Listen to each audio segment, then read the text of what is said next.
السلام علیکم ورحمۃ اللہ وبرکاتہ۔ پچھلی ویڈیو میں ہم نے سورۃ البقرہ کی آیت نمبر 61 اس کا ترجمہ جانا تھا۔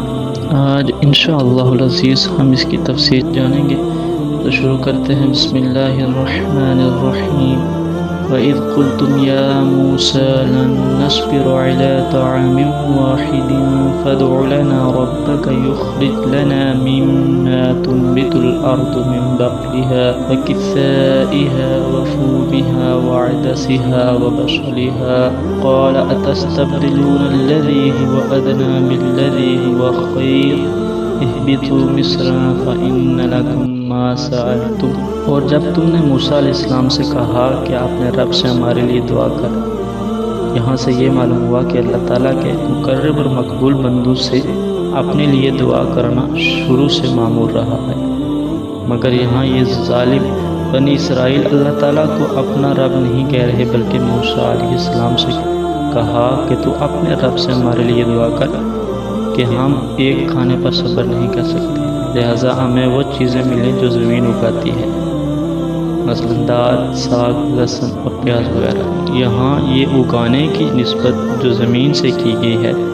تو یہ نسبت مجازی ہے، ورنہ حقیقت میں اللہ تعالیٰ ہی اگاتا ہے۔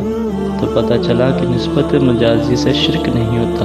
اللہ تعالیٰ ہمیں سمجھ کی توفیق۔ تو اللہ تعالیٰ نے فرمایا کہ بہتر کے بدلے میں کم تر چاہتے ہو، من و سلوہ چھوڑ کر دال ساگ پر آگے ہو، چلو بلند مقام سے اترو، مصر یعنی شہر میں داخل ہو جاؤ، وہاں پر تمہیں جو کچھ مانگ رہے ہو ملے گا۔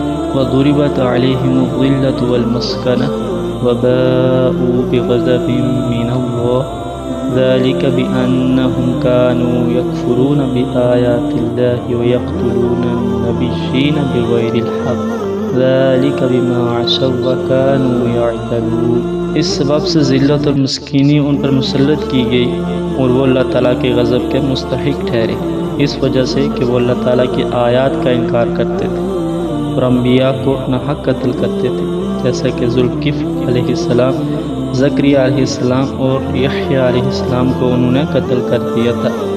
یہ ان کی نافرمانیاں اور حد سے بڑھ جانا تھا۔